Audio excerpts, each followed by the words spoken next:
నామముకి మహిమ కలుగును గాక. ఆగస్టు మాసం మొదటి శుక్రవారం దినమున మనందరం కూడా దేవుని మందిరములో ఆయన సముఖంలో సమకూర్చబడినట్టున్నాము. ఇది నెలకు ఒక ప్రత్యేకమైనటువంటి ఆశీర్వాద ప్రార్థన కూడికగా భావించవచ్చు. చాలా మందికి తెలియక ఈ ఆశీర్వాదం పోగొడుతుంది. కాబట్టి ఈరోజు మనం తెలుసుకోవలసిన ఒక మాట, వచ్చిన అంశం ముందు ఉంచాలని ఇష్టపడుతున్నాను. అదేంటంటే ప్రార్థన తల ఎత్తుకునేటట్టుగా చేస్తుంది. ప్రార్థన తలను ఎత్తుకునేటట్టుగా చేస్తుంది. అర్థమైంది కదా? ఏమన్నా అంశము? ప్రార్థన తల ఎత్తుకునేటట్టుగా చేస్తుంది. పరిశుద్ధమైన జీవితము కూడా తల ఎత్తుకునేటట్టుగా చేస్తుంది.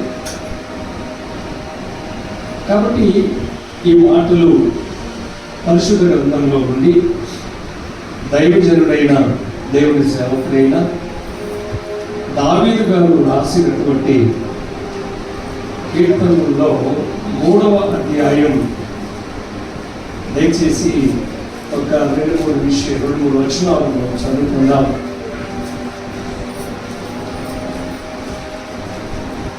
3వ అధ్యాయంలో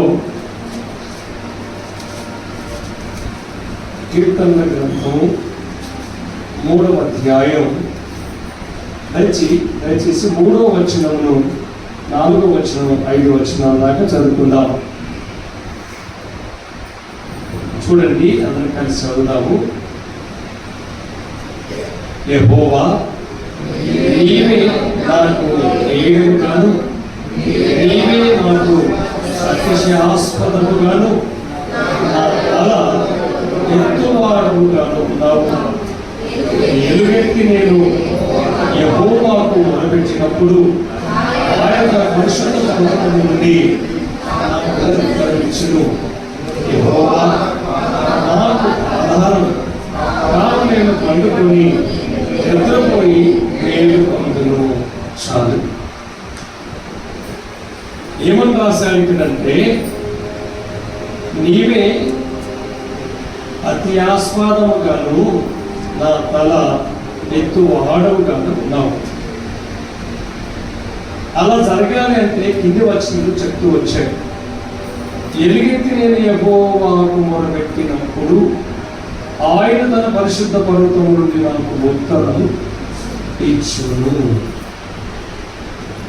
మొరపెట్టినప్పుడు ఆయన ఉత్తరం ఇచ్చేవాడు, జవాబిచ్చేవాడని దేవుని వాక్యం బోధిస్తూ ఉంది. ప్రియమైనటువంటి వాళ్ళారా, అయితే మన ముందున్నటువంటి ఆ చిన్న అంశాన్ని ముందు నేను ఎందుకు జ్ఞాపకం చేశానంటే, ఈ రోజుల్లో క్రైస్తవ సమాజానికి, యేసు ప్రభువు ఎరిగిన వారికి యేసయ్యలో ఉన్న ఆశీర్వాదాన్ని గ్రహించలేకపోతున్నారు, వాళ్ళు పొందలేకపోతుంటున్నారు.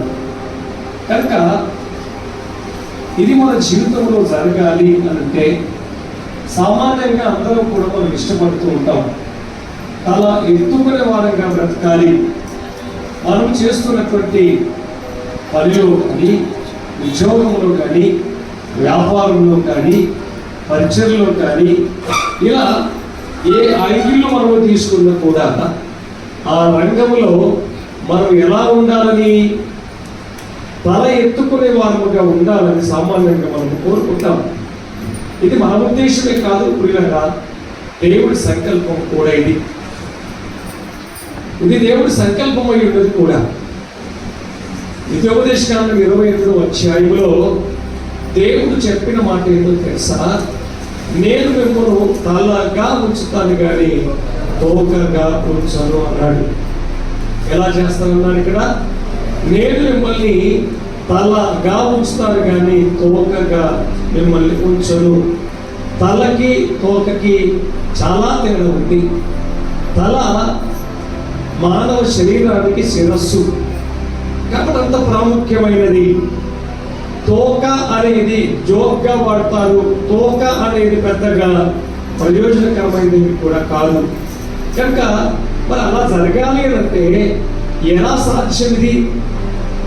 నీవు తలగా ఉండాలి, తల ఎత్తుకునే వాడుగా ఉండాలి. అలాంటి పరిస్థితుల్లోనికి నువ్వు రావాలి అంటే ఇదిగో దేవుని సేవకుడైన దావీదు గారు మన ముందు చెప్తున్న మాట ఏంటంటే, ఎలుగెత్తి మీరు యెహోవాకు మొరపెట్టగలిగితే అన్నాడు. ఎలా ప్రార్థన చేయమనండి? ఎలుగెత్తి యెహోవాకు మీరు మొరపెట్టాలి. ఎలుగెత్తి ఎలుగెత్తి ఆయనకు ప్రార్థన చేయడం. దేవుడికి మనం ప్రార్థన చేసే విధానంలో ఎత్తి ప్రార్థన చేయడం, లేదా స్పష్టంగా బిగ్గరగా లేకపోతే గట్టిగా ప్రార్థన చేయడం సమయ సందర్భాన్ని బట్టి. మౌనంగా చేయాల్సింది మౌనంగా చేయాలి, గట్టిగా చేయాల్సింది గట్టిగా చేయాలి. ఎప్పుడు ఎలా చేయాలో అలా చేయడం అది మనకి ఎంతైనా మేలుకరం అనే విషయాన్ని గుర్తుపెట్టుకుందాం. ఈ మాటలు దావీదు గారు ఎప్పుడు రాశారు అని మనం ఆలోచిస్తే, ఈ మాటలు దావీదు గారు ఈ కీర్తన ఎప్పుడు రాశారంటే పైన చూడండి ఎప్పుడు రాశాడు.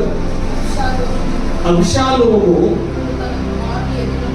తన కుమారుని ఎదుట నుండి పారిపోయినప్పుడు రాసినటువంటి కీర్తన. అందరు గమనించండి, ఇక్కడ రాజైన దావీదు గారు తన కుమారుడైన అబ్షాలోము నుండి పారిపోయినప్పుడు రాసిన కీర్తన అన్నాడు. ఇక్కడ ఆ సమయంలో ఆయన ఏడ్చిన విధానం, బాధపడ్డ విధానం, ప్రార్థించిన విధానం అది మనకి నిజంగానే బాగా కనబడేదిగా కనబడుతూ ఉంటుంది. చూద్దామా ఆ మాట ఒకసారి రండి. 2వ సమూయేలు గ్రంథాన్ని కనుక మనము చూసినట్లయితే 15వ అధ్యాయంలో 30వ వచనం 31వ వచనాన్ని మనం చదువుదాం. అయితే దావీదు ఒలీవ చెట్ల కొండ ఎక్కుచు ఏడ్చుచు తల కప్పుకొని పాదరక్షలు లేకుండా కాలి నడకన వెళ్ళును. అతని యొద్దనున్న జనులందరూ తలలు కప్పుకొని ఏడ్చుచు కొండ ఎక్కిరి. అంతలో ఒకడు వచ్చి అబ్షాలోము చేసిన కుట్రలో అహీతోఫెలు చేరి ఉన్నాడని దావీదునకు తెలియచెప్పాడు. దావీదు యెహోవా అహీతోఫెలు యొక్క ఆలోచనలను చెడగొట్టుమని ప్రార్థన చేశాడండి. అందరు వినాల వాక్యాన్ని, ఎన్ని చూడదు. మీరు కీర్తన ఎప్పుడు రాశాడు? ఎప్పుడు రాశాడట? మైలు ఇట్లరా ఎప్పుడు రాశాడు? అబ్షాలోము ఎదుట నుండి దావీదు పారిపోయినప్పుడు ఈ కీర్తన రాశాడు. మీకు అర్థం కాదు, నేను గుర్తు చేస్తున్నాను. అబ్షాలోము దావీదు, గోవర్ధన్ అబ్షాలోము దావీదు వీళ్ళ మధ్యలో సంబంధం ఏంటి?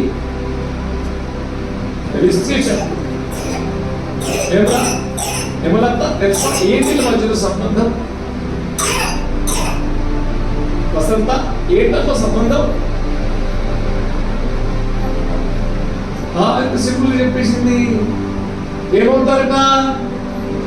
మరి ఏమవుతారంట వీళ్ళు? తండ్రి కొడుకుల సంబంధం. నిజంగా తండ్రి కొడుకుల నిజంగానే దావీదు తండ్రి అబ్షాలోము కొడుకు. ఎంత మంచి కొడుకు అంటే దావీదుకు అందరికంటే అంతమంది కుమారుల కంటే ఇష్టమైన వాడు అబ్షాలోము. మీ కొడుకు పేరు అభిషేకం కదా కాదా కదా? అబ్షాలోము అతను ఎంత అందగాడంటే తల మొదలుకొని పాదముల వరకు ఏ లోపము లేని వాడని రాయబడింది. అందుకే పెట్టుకున్నారే వసంతంలో కొడుకు ఉపయోగం ఏమి లేదంటే ఆయనకి. లోపంటే నడుము కట్టారు, మెలిగంటారు, సన్నగంటారు, లావంటారు, ఎంటికలు తక్కువ అంటారు. ఇలా కొన్నిసార్లు ఒక్కొక్క వ్యక్తిలో ఏదో ఒక లోపం కొంత కనబడడానికి అవకాశం ఉంటుంది. కొంతమందిలోనే ఏ లోపం లేకుండా వాళ్ళు చూడడానికి అంత సౌందర్యంగా అందంగా కనబడుతూ ఉంటారు. అందులో ఆ కోపం చెందిన వాడే అభిషాలోము. అయ్యా అంతేనా? మూల పోతుంటాయా ఇన్నాళ్ళైనా మీరు ఎట్లా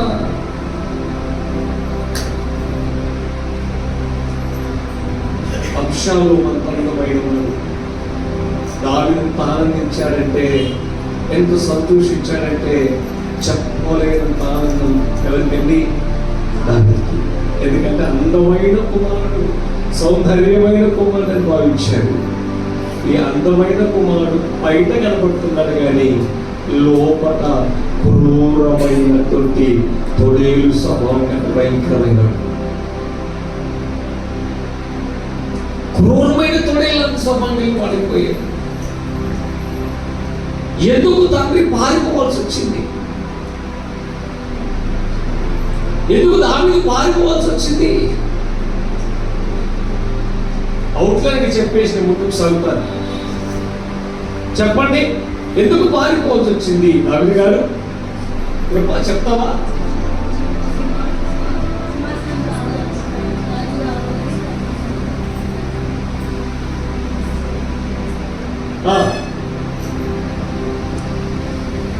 సింహాసనము కోసానికి, అధికారము కోసానికి రాజుగా అయిన తర్వాత దావీదుతో యుద్ధం చేసి చంపడానికి కూడా వెనుకంజ వేయకుండా సైన్యంతో వస్తున్నారు. ఎవరండి? అభిషాలోము. తండ్రి అనే భావన లేకుండా, మమకారం లేకుండా యుద్ధం చేయడానికి వచ్చేస్తున్నాడు. అలాంటి విషయం రాజుగారికి తెలిసింది. రాజుగారికి తెలిస్తే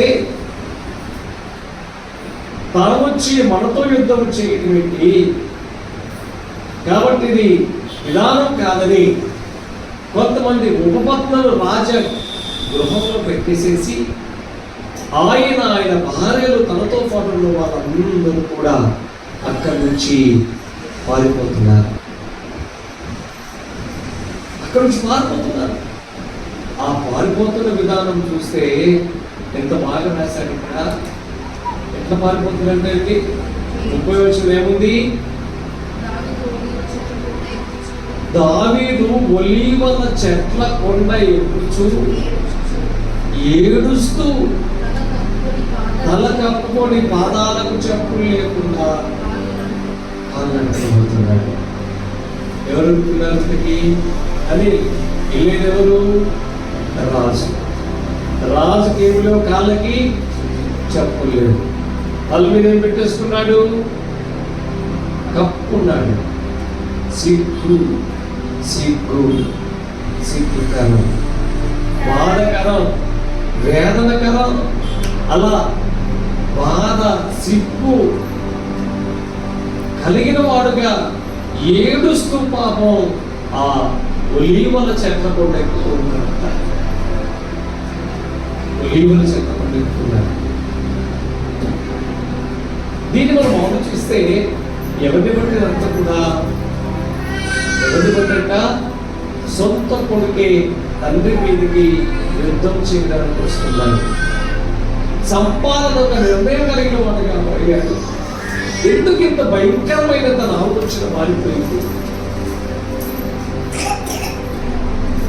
ఆ రోజే కాదు, ఈ రోజుల్లో కూడా కొడుకులు తండ్రులు చంపులు ఉన్నారు, తండ్రులు కొడుకులు చంపులు కూడా ఉన్నారు. అక్కడక్కడ కనబడతా ఉంటాయి. ఎంత దౌర్భాగ్యమైన పరిస్థితి.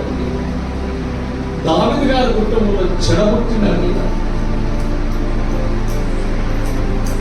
అయితే దావీదు ఒక్కడే అర్థం చేస్తుంటే ఆయనతో పాటు అందరూ దావీదు పాపయ్యారు.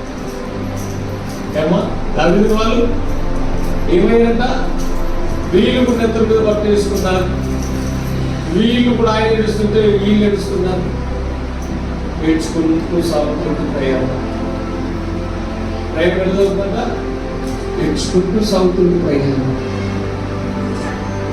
అయితే ఎందుకు ఇలా జరిగింది, ఎందుకు ఇలా జరిగింది అనే ఆలోచన కలిగినప్పుడు అందులో వారికి జవాబు వచ్చింది. నేను ఎంతటి కారణం ఏంటి, ఇలా అవ్వడానికి గల కారణం ఏంటి? ఒకడు ఉన్నాడు, వాడి పేరు అహీతోఫెల్. ఏం పేరంట? అహీతోఫెల్. రాజుగారు తెలిసింది ఏంటంటే దీనికి అంతటి కారణం ఏంటంటే ఈ ప్లాన్ అంతా కూడా అహీతోఫెల్ ఆలోచన. ఏం చేయాలి? కొడుకుతో యుద్ధము చేయాలా? యుద్ధం చేస్తే కొడుకు చచ్చిపోతా, నేను చచ్చిపోవచ్చు. కుటుంబ వ్యవస్థ ఎంత భయంకరం ఇది. కాబట్టి ఏం కావాలి? అప్పుడు దావీదు ప్రార్థన చేయడం మొదలుపెట్టాడు. ఎవరు ప్రార్థన చేస్తున్నట్టు ఉపయోగంలో?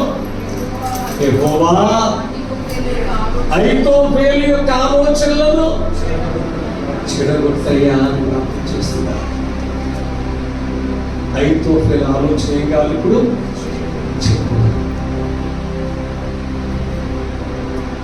ఈయన ప్రార్థన చేశాడు, దేవుడు జవాబు ఇచ్చాడా? దేవుడు ఉత్తరం ఇచ్చాడా? దేవుడు పరిష్కారం కలిగి చేశాడా? చెప్పండి, చేశాడా లేదా? చేశాడా లేదా? అమ్మా వినండి, చేశాడా లేదా? ఎట్లా చేశాడు? ఏమైపోయింది? వాడు ఏమైపోయాడు? కొంచెం గుర్తు చేస్తాను. అహీతోఫెల్ అంటే ఆ రోజుల్లో దేవుడు అంత స్థానాన్ని సంపాదించుకున్నాడు. అక్కడ పక్షాలు అంత పెద్ద స్థానం కల్పించుకున్నాడు. అహీతోఫెలు ఏది చెప్పినా రైట్, మంచిది, అంత ఆలోచన గల వారుగా ముందుకు వెళ్తున్న దినములలో ఈయన ప్రార్థన విన్న దేవుడు ఈ గుంపులో నుండి ఇంకొక వ్యక్తిని లేపాడు. ఈ వ్యక్తి అబ్షాలోము దగ్గర ఉన్నాడు. అబ్షాలోము గారు ఒక రోజు ఒక మాట ఆలోచన చేస్తూ, ఇప్పుడు నా తండ్రి ఎక్కడున్నాడో అక్కడికి వెళ్ళి యుద్ధం చేయాలంటే ఏం చేయమంటాడు అహీతోఫెల్ అన్నాడు. అహీతోఫెల్ చెప్పిన మాట ఏంటో తెలుసా?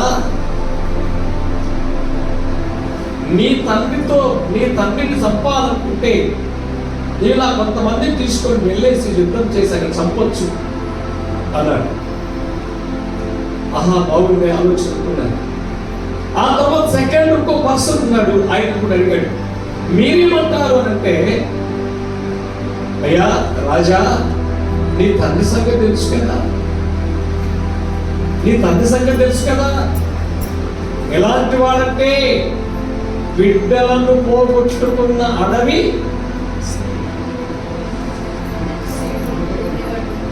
సింహం గుండె వంటి వాడు, పిల్లలను పోగొట్టుకున్నా నేను అంటాడు ఎలుగు వంటి అంత భయంకరమైన వ్యక్తి. అనంతులు కొంతమంతులు పోతే జయించలేరు. కాబట్టి ఏం చేయాలి రాజు అంటే, అందరూ వాళ్ళతో పాటు కూడా వెళ్ళు, అందరు వెళ్ళనుకుంటాను. ఎక్కడ తప్పనుకుంటున్నప్పుడు మీరు తప్పకుండా యుద్ధంలో చేయమంటే, ఇప్పుడు అబ్షాలోములో ఫస్ట్ చెప్పిన ఆలోచన కంటే ఈ ఆలోచన బాగా అనిపించింది. హల్లెలూయా. ఫస్ట్ చెప్పిందేమో కొంతమంది పంపించాలన్నాడు ఆయన. ఈయనేమన్నాడు, రాజాను వెళ్ళాలి, అందరూ గెలుచుకోవాలి. రెండో ఆలోచన నచ్చింది, మొదటి ఆలోచన పోయింది. ఎట్లా పోయింది? ఎలా పోయింది? దావీదు ప్రార్థన ఏంటి? మర్చిపోయినా, దేవా అహీతోఫెలు ఆలోచన చెడగొట్టు. వాడు చెడిపోయినాడు.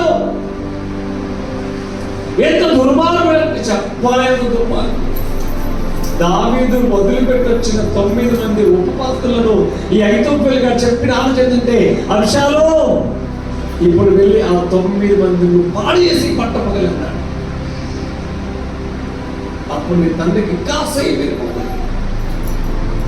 ఈ ఆలోచన అబ్షాలోము చేసేంత భయంకరమైన ఆలోచన. ఇంత భయంకరుడు కాబట్టి దావీదు గారు ఎందుకన్నాడు, అయ్యా నేను ఆలోచించాడు అయ్యా, నేను ఆలోచన చెడగొట్టమని ప్రార్థన చేస్తే దేవుడు ఒక వ్యక్తిని ఎన్నుకున్నాడు. ఆ వ్యక్తి చేసిన ఆలోచన అబ్షాలోముకి ఇంపైపోయింది. మొదటి ఆలోచన బాగలేదని రెండో ఆలోచన కానీ చేద్దాం అనుకుంటే ఈ అవమానాన్ని తట్టుకోలేని అహీతోఫెలు ఎవడు చంపుకున్నాని తనంతా తాను పోయేసేసి సూసైడ్ చేసుకున్నాడు. తనంతా తాను చచ్చిపోయాడు. ఎంత గొప్పది ప్రార్థన ప్రియమైన వాళ్ళ ప్రార్థన, ఎంత గొప్ప చూడండి. ఆ ప్రార్థన దేవుడు వాడిని ఆలోచన చెడగొట్టడమే కాదు, వాడి చివరికి నాశనం అయిపోయాడు. దేవుని బిడ్డలారా, ప్రార్థన ఒక్క అంశం కాదు. ప్రార్థన ఒక్క అంశం కాదండి, ఒక్క అంశం కాదు. గమనించండి, ప్రార్థన ఒక్క అంశం కాదు. ఏ అంశమైనా అందుకన్నా కొత్త నిబంధనలో పరిశుద్ధ పత్రికలో ప్రతి విషయంలోనూ ప్రార్థన విజ్ఞాప కృతజ్ఞతాపూర్వకముగా చేయాలి. ప్రతి ప్రార్థనకు జవాబిచ్చేది. ఓకే, ఇది కొంచెం పక్కన పెడదాం. ఎక్కడన్నా మనం ముందున్న అంశం ఏంటి? కమలాకర్ ఏంటి మన అంశం? కమలాకర్ చెప్పాలంటే ఏంటయ్యా? కార్తీక్ లేదా చెప్పలేదా? ఏంటి అంశం ఏంటి అని? అంశం ఏంటి? పిల్లలు సెలవులు ఏమింటున్నారు మీరు?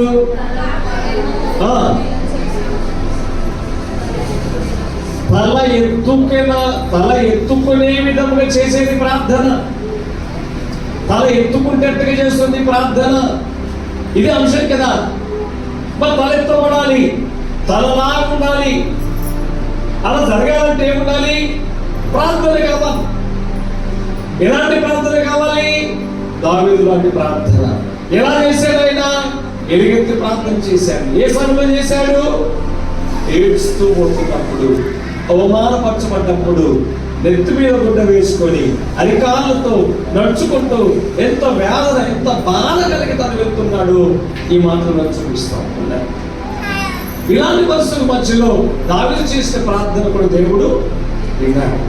అందుకే దేవుడు ఏ సందర్భమైనా సరే నీ ప్రార్థన వినడానికి ఆయన ఎప్పుడు సిద్ధం. ఎప్పుడు సిద్ధం. కానీ మన బాధ, మన పరిస్థితులు చాలాసార్లు సొంతలు కానీ పక్కలు కానీ ఎవరు అర్థం చేసుకోరు. దేవుడు ఒక్కడే అర్థం చేసుకుంటాడు. ఓకే, మీకు ఒక ఇద్దరిని చెప్పి లేదా ముగ్గురు చూపించి నేను ముగిస్తాను ఈ అంశాన్ని. తల ఎత్తుకున్నట్టుగా చేయాలంటే దేవుడు కొంతమంది జీవితాల్లో ఎంతో అద్భుతంగా చేశాడు తెలుసండి. రండి, ఒక సందర్భాన్ని నేను చూపిస్తాను. పరిశుద్ధ గ్రంథంలో చూడండి, యెఫెలు గ్రంథంలో 6వ అధ్యాయము 11వ వచనం 12వ వచనం చదువుదాం. యెఫెలు గ్రంథం 6వ అధ్యాయము 11, 12 వచనాలు. ఆ ప్రకారమే హామాను ఆ వస్త్రములను ఆ గుర్రమును తీసుకుని మొర్దెకైకి ఆ వస్త్రములను ధరింపచేసి ఆ గుర్రం మీద అతన్ని ఎక్కించి రాజ వీరులు అతను నడిపించుచు రాజును గణపరచాలపేక్షించు వానికి ఈ ప్రకారము చేయదగునని అందరి ముందు చాటించాడు. అతని ముందు చాటించాడు. తర్వాత మొర్దెకై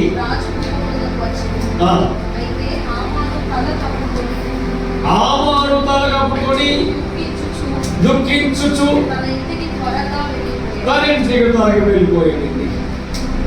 ఇద్దరు వ్యక్తులు మనం చూస్తున్నాం ఇక్కడ. ఇద్దరు వ్యక్తులు మనం చూస్తూ ఉంటాం. బాగా గమనించాలి. ఒక ఆయనేమో హామాను, రెండో ఆయనేమో మొర్దెకై. మొర్దెకైకు అధికారం ఏంటి? ఏ ఉద్యోగం చేస్తాడు మొర్దెకై?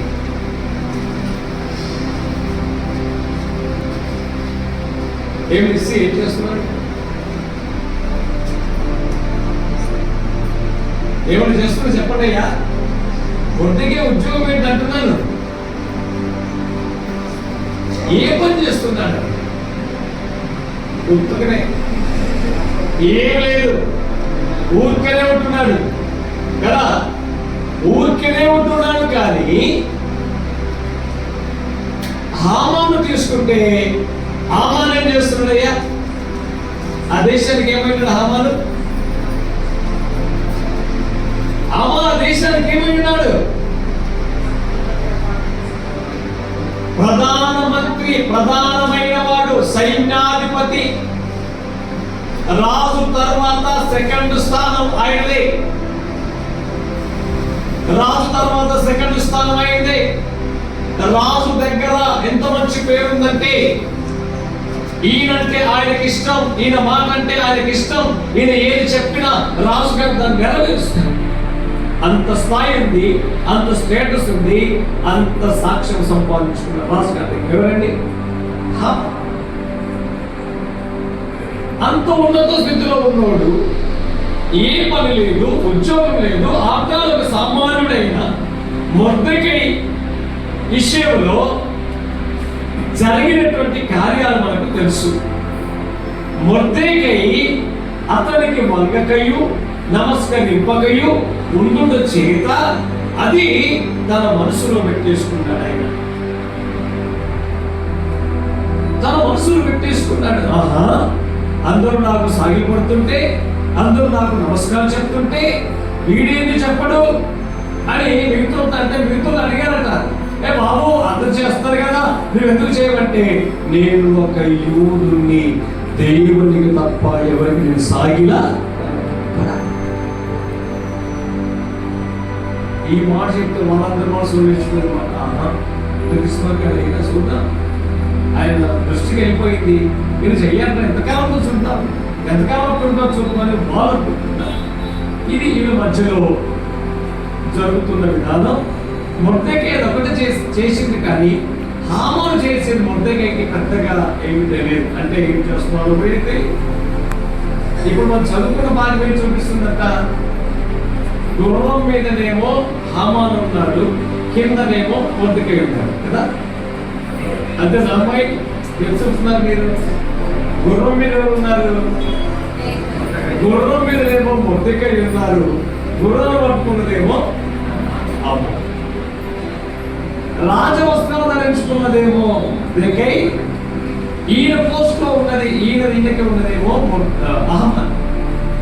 ఇప్పుడు రాజవస్త్రం ధరించుకున్నాడు, రాజకిరీటం పెట్టుకున్నాడు, రాజు తిరిగే గుర్రం మీద మొర్దెకై ఉన్నాడు. ఈయనేమో గుర్రం కింద ఉన్నాడు, గుర్రాన్ని పట్టుకొని ముందు నడుస్తూ ఒక మాట అంటా ఉన్నాడు. ఎవరండి? అమను ఒక మాట ప్రకటన చేస్తున్నాడు. ఎవరైతే రాజును అపేక్షించగలిగిన వాడిగా ఉన్నాడో వాడికి ఇలాంటి ఘనత దొరుకుతుంది. ఇలాంటి ఘనత ప్రజలందరితో ప్రకటన చేస్తున్నాడు. అంతకంటే ముందు చూస్తే హామానేమో మీదున్నాడు, మొర్దెకై ఏమో కిందున్నాడు. అలాంటి మొర్దెకై తలెత్తుకునేవాడుగా గుర్రం మీద కూర్చున్నాడంటే, తలగా గుర్రం మీద కూర్చున్నాడంటే, రాజవస్త్రాలు ధరించుకున్నాడంటే, హామాను దక్కలేనటువంటి ఘనత మొర్దెకై దక్కిందంటే ఏమిటి? దీనికి కారణం ఏమిటంటారు? దీనికి కారణం